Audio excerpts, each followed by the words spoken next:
Yep. How are you? Rob. Alrighty. Yeah, I got a phone call about this. Said, yeah, I'll be there. Because what's disgusting? Union busting! What's disgusting? Union busting! What's disgusting? Union busting!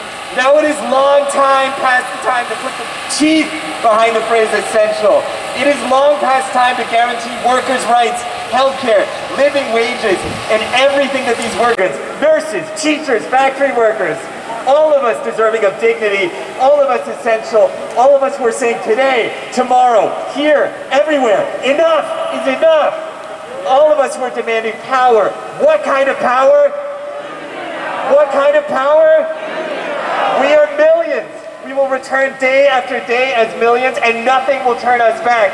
Solidarity with Bessemer, Alabama. Solidarity with workers fighting for a union. Solidarity with the workers of the world. Thank you.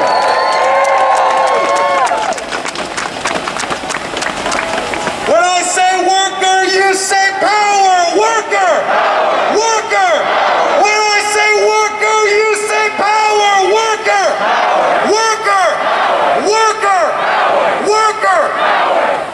I have the about Mississippi, goddamn. Alabama became the 22nd state in the Union on December 14, 1819. The state motto is, "We dare to defend our rights," and its nickname is the Heart of Dixie. Every time Nina Simone's song, Mississippi Goddamn, comes on, it reminds me of the Heart of Dixie. Alabama is the state where the 9 Scottsboro boys were accused of a rape they didn't commit in 1931.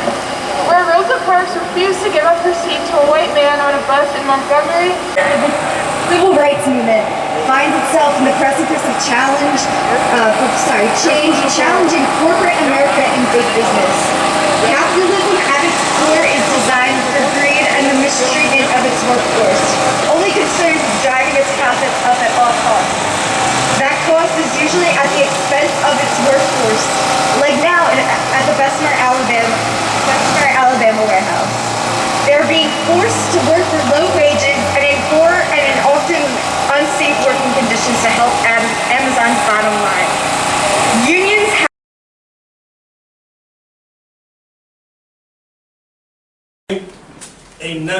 a future task for historians is to investigate the point that one of the largest uncompensated expropriations of private property took place in the United States in the 1860s with the abolition of slavery.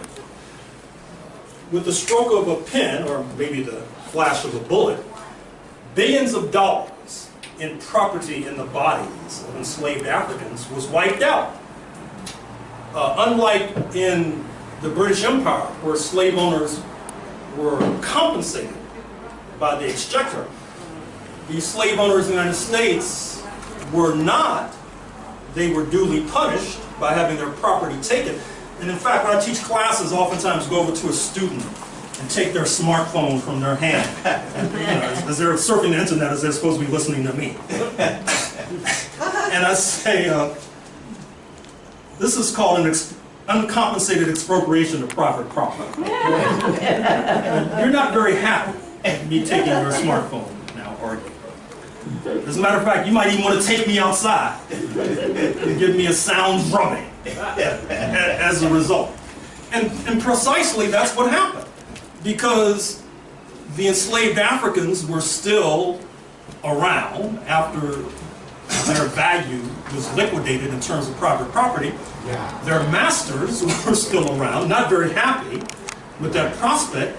And so they, through force of arms, not least through the White Leagues, the Ku Klux Klan, and all the rest, exacted their pound of flesh forcibly.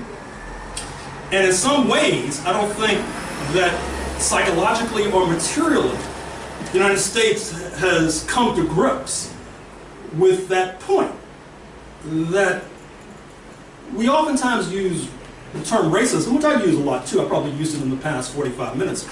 But in some ways, that's only the beginning of our inquiry. Because in order to understand what's happening in the United States, You have to understand that class question between former slaves and their former masters. You have to understand the fury that that uncompensated expropriation of capital created, and how that led to the rise of an ultra-right, which is still with us, and how we now have these ultra-right militias across this country. Just recently, the Republican Party in Oregon, where you had those racist crimes on the train in Portland just a few days ago, the Republican Party in Oregon said that it was afraid for its well-being, so it was thinking about allying with some of these right-wing militias. And for those of us who know the history of Europe in the 1930s, that should send a chill of apprehension coursing down our spines when you have a right-wing party talking about a formal affiliation with ultra-right white supremacist militias. So I think that we have a lot of work to do in some. Any other? Okay,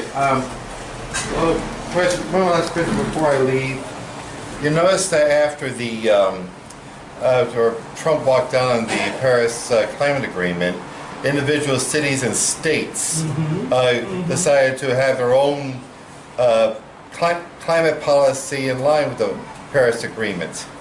And you remember, right after the election of Trump, there was this movement of this online petition movement to have California, Oregon, Washington State, and Nevada be one nation secede from the Union. Do you expect it to come to that individual states? The nation is splitting apart. Civil war, secession of states, new reconfigurations of states, what have you? But I will say this. Point number one is that after Trump turned his back on the Paris Climate Accord, and you saw Governor Brown of California fly immediately to China to meet with President Xi Jinping. Yeah. You saw that many began to have intense discussions with our counterparts in Canada. Yeah. And actually, as I saw that unfolding, it reminded me of the movement against slavery. Because slavery did not just happen because of the internal forces in North America. In the United States of America. Slavery began to fragment and ultimately dissolve because of the Haitian Revolution, because of British abolitionists, because of Canada being a sanctuary for runaway Africans. I mean, there was a global movement that led to the abolition of slavery. And I think that in order to save the planet, likewise, there's going to have to be a global movement, and hopefully those factoids that I just cited, Governor Brown going to China, consultations with our friends in Canada, is suggestive of the kind of global movement that's necessary. Now, with regard to the breakup of the United States, who knows? But I will say this, as a person who has written about the history of Hawaii, that of the many misdeeds that led to the creation of the United States, there are few that surpass in diabolical nature what happened to the Hawaiian kingdom in the 1890s when the settlers overthrew the kingdom and eventually was incorporated into the United States of America as a colony, then as a state in 1959. And of course, the 44th U.S. president was born there in August 1961, unless you believe Donald J. Trump, pre-September 2016. But it would not surprise me at all if at some point in the 21st century, Hawaii were to reclaim its sovereignty. I mean, it's 2,000 miles from the North American mainland in any case. Donald Trump kind of reminds me of Lyndon Baines Johnson a little bit too. So it seems to me, if we want to talk about a split in the Democratic Party or even the Republican Party, I think a condition precedent is a door-to-door campaign amongst working class, middle class, Euro-American voters to try to educate these people, just like we have door-to-door campaigns in Mississippi. in the 1960s. Because if you have a split and these people are still going to support Trump, then you'll wind up with a Montana result, you'll wind up with the gubernatorial result in Virginia, and we'll see what happens in Georgia in a few days. The President Show on Comedy Central. Anybody ever watch that? Mm-hmm. The writing, I think what's happening right now with a lot of these scripted shows is that there's been an explosion, and the writing is rather weak on a lot of these scripted shows. Mm-hmm. This is about this Trump impersonator who the nub is that he has a talk show. And Mike Pence is his Ed McMahon, if you know, Johnny Carson. And so the show always begins. You can find it on cc.com, comedycentral.com. And you know, the show, you know, it starts with them coming out to have a press conference like that. Michael Eric Dyson was on as one of his guests. Dyson couldn't help but crack up because the guy is a good impersonator. I don't think the writing is very good. I think that's the problem. Anyway, so one of their first segments they did the Andrew Jackson number. They had Andrew Jackson's picture because apparently Trump does have it. Oh, you saw that? I saw that part of it. Yeah. And Andrew Jackson comes alive because, of course, Trump says he identifies with Andrew Jackson. Andrew Jackson, for those of you who may not be familiar, if you want to look at his face as I'm talking, of course was a slave trader, not just a slave owner, but a slave trader. Interestingly enough, one of the reasons he was catapulted into prominence took place approximately 201 years ago in northern Florida at the so-called Negro Fort. This is before Florida becomes part of the United States. You know the story of the Negro Fort? Where the Negroes and their indigenous allies had armed and had a fort, oftentimes supplied from across the Florida Straits by the Spanish in Cuba, and also by the British. And according to subsequent accounts, a lucky shot by Andrew Jackson's forces blew up the Negro Fort. And of course, Negroes have not been armed so well since the blowing up of the Negro Fort. And he owned publications too, by the way, I think.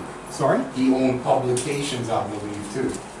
So Andrew Jackson, of course, was a notorious Indian hater, Negrophobe, and this is the man that your current 45th president is celebrating by putting his picture on the wall. And I remember on the President's Show, the Comedy Central episode, Trump was describing what was happening to black people and Native Americans today, and Andrew Jackson gave a thumbs up, approving. Yeah, he supports that. Donald Trump supports what they call. Of course, if you look at the history of Rhode Island, Marvin Gettleman, who just passed away recently, Gettelman, wrote a book about this revolt of the poor white men in Rhode Island in the 1840s in order to demand the right to vote. Because, of course, as you know, you have this federal system in the United States, the so-called system that devolves certain rights to the states. And in Rhode Island, the leaders of that state, in their wisdom or lack of wisdom, had decided that these poor white working class men would not vote. Of course, they rose up and tried to overthrow the state. So Andrew Jackson, in many ways, is quite ominous that Donald J. Trump has chosen him as his hero. I understand he even visited his former home in Tennessee. Yeah. And when you mentioned Andrew, when I first started hearing it, I kept thinking of Andrew Johnson and his denial of civil rights to African Americans, and the whole idea of white nationalism rearing its ugly head after the Civil War. And then I kept thinking in terms of the relations of Donald Trump and the impeachment and the denial of citizenship to people of color. I mean, I remember during the campaign, the Republican. They can't hear you in the back. During the Republican campaign, where they were literally arguing whether Mexican Americans were considered citizens of the United States, and the whole ugly thing came up on the idea of whether African Americans are considered, Johnson had that same attitude. Should African Americans be considered as citizens of the United States? He did not think so, and it was that sort of thing that led to the impeachment of Andrew Johnson, and he was almost nearly removed from office. But then again, I was thinking in addition, and I want to ask this for one question. Do you think there's a relation or an inability for Americans to talk about this internal colonialism that really looks like racism and has its roots in slavery? Do you think that is the driving force for Donald Trump's presidency? The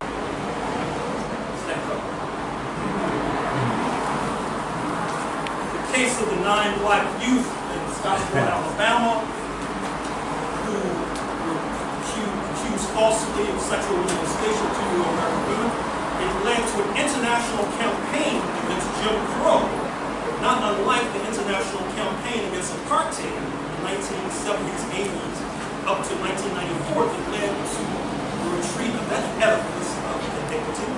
The Scottsboro case led to Supreme Court decisions that are still in vogue today, and led directly, a few decades later, to Brown versus Board of Education in 1954, where the Supreme Court says, you know what? The court was wrong in 1896 with Plessy versus Ferguson. They said Jim Crow should be the law of the land. He blundered. Actually, the court even admitted that it was international pressure that led them to that position. And so, just to wrap up, if we're going to get out of this crisis that we now find ourselves in, we may want to study the lessons of the past, up to and including Paul Robeson with regard to internationalism. I find it quite striking that in light of the rise of Donald J. Trump, you see the so-called allies of the United States repositioning themselves globally. We saw what Chancellor Merkel of Germany said just a few weeks ago, that the alliance with the United States is up for grabs. She was just in Mexico a few days ago, coming out against the wall. We saw Christopher Freeland, the former External Affairs Minister of Canada, was saying more or less the same thing. There is a reshuffling of the deck internationally, which is, in my opinion, going to lead to a diminished position for U.S. imperialism. Now, that could be good news for us if we were thinking globally and were able to take advantage of this new global situation that's emerging, leading us over the cliff, sailing us into an iceberg. But it's not too late to grab the real estate so that we will not spend one day in terms of count that says in the next week. And I think that if we are able to do that, our God and our inspiration should be the person in whose house we are now sitting, the great Paul Robeson. Thank you very much for your attention. Hi. Do you believe that the two-party system, Republicans definitely, but the Democrats, you believe they failed us, and is it too soon or too late, or to organize an alternative party, or what are the prospects? Well, as you know, there's lots of discussion for many decades about this point. Let me just say that the Democratic Party has, in some ways, irreconcilable and incompatible forces within its ranks trying to coexist. As they say in the Philippines, two people swinging the same bed between different things. On the one hand, you have many of the 1%, particularly of the investors, who are not necessarily dependent upon masses of labor to make their fortunes, who fund Democratic Party, Tom Steyer, California,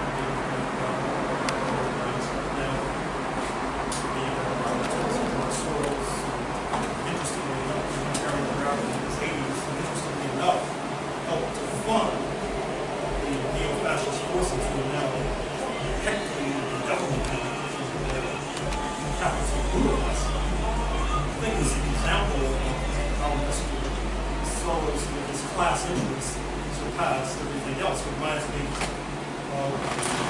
remember Jack Benny? Oh, yeah. Jack Benny was this comedian long since passed, and his shtick, his routine, he was considered to be a sheep. Very stingy, yeah. And he's confronted by the robber, pokes a gun in his ribs and says, "Your money or your life." Jack Benny says, in other words, he was willing, kind of selflessness, to put his fortune ahead of his very existence. And to get to the essence and the nub of your question,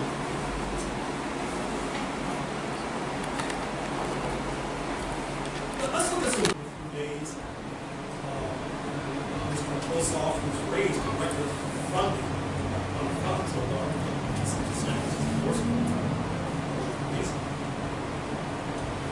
against the Republican right now, we saw this in the polls. We saw the results in Montana, where the Republican body slammed the reporter by his own admission, and then was elected by 7 points the next day. So I think that it is fair to say that there are many weaknesses, to put it mildly, in the Democratic Party. Whether or not that's going to lead to a split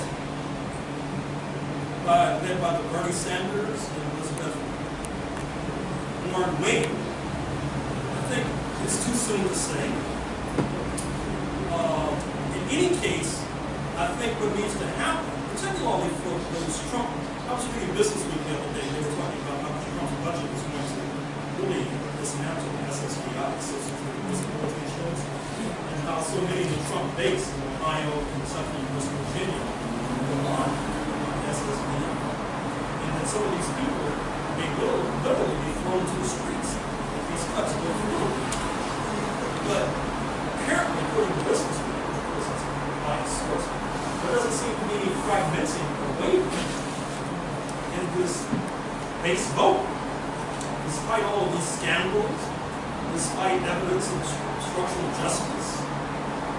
And of course, the problem with the impeachment remedy right now is that Republicans are more concerned about the primary challenge in 2018.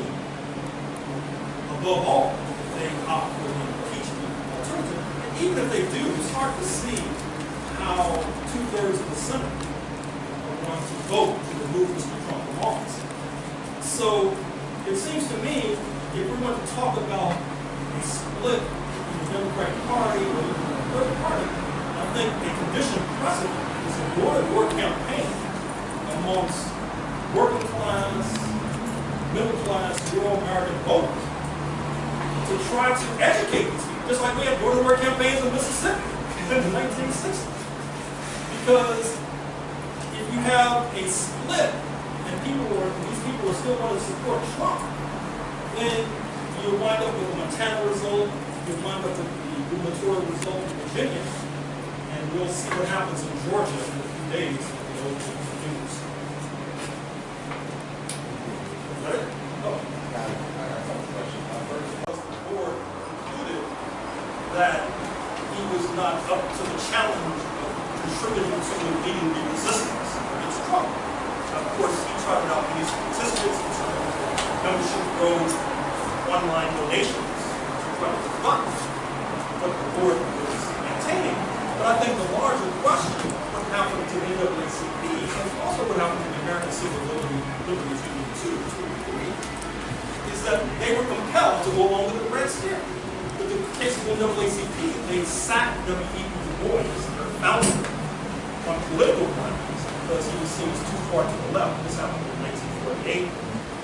And they then proceeded to purge the ranks of those to the left, particularly those who were actual or imagined communists. Then, in the 1960s, when you had the rise of black nationalists, the NAACP leaders found themselves in the forefront, castigating black Panthers and Malcolm X. And so they shrunk their base. And then handed that poison chalice to Cornell Brooks, the leaders before him, and said, do something. And then, he was not able to do something with it, and they fired him. But until they deal with those purges and that troubled history, they're going to have trouble finding a leader who's going to relate to the anti-Trump resistance in a way that the board deemed to be appropriate. But it's not only that in terms of how the attack on unions helped to reduce the living standards of working class people. The USA Today, front page today, was a story about truckers working 20 hours a day, making 67 cents a week. I mean, do you believe that? Oh my God. Christ, anybody read that story? USA Today? They do some interesting journalism as well. You should look at that story. You can still find it on newspapers. And that's really symbolic of, although obviously that's symbolic. But in some ways, that's symbolic of what's happened to the workplace. But it's not only that. Obviously, the U.S. really can be over-determined Moscow in the preceding decades, leading the U.S. ruling class to make a marriage of convenience with religious zealots in Afghanistan, sharing a trench with those who created Al-Qaeda, who then repaid the favor, we are told, by bombing New York and Washington on September 11, 2001, and of course, as well, the U.S. ruling elite in their over-determination for Moscow, also under U.S. President Richard Nixon. Look at the new book by Graham Allison, former CIA and Pentagon official, the founding dean of the Kennedy School of Government at Harvard, destined for war, about U.S. and China relations. That title doesn't scare the pants off of you. You need to check your pulse. Sorry? Well, hopefully the title will be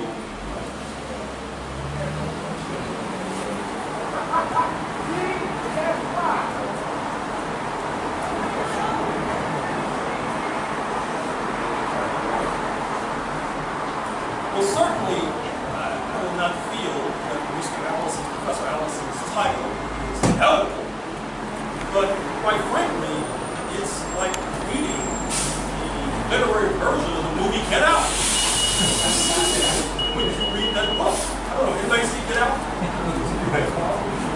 Get out! That's what I felt like saying when I read. Get him out! It's not only this cockamamie idea that there would be some sort of weapon in the conflict between the U.S. and China. It reminds me, I think it was Dr. Strangelove, the U.S. official says, well, at the end of World War III, there's one U.S. woman and one U.S. man left. That means the U.S. won. That's the kind of thinking that's still with us in 2017. Well, unfortunately. But unfortunately, those who have that kind of thinking are at the wheel of the ship right now. On the ship of fools that we now find ourselves on, leading us toward an iceberg that we're going to hit if we're not careful. And so I think, as I was suggesting, that a historian of the future will conclude that the previous epoch, the Cold War and the Red Scare, has led us to the present crisis. But I should also say, since I'm in the home great Paul Wilson, that one of the many lessons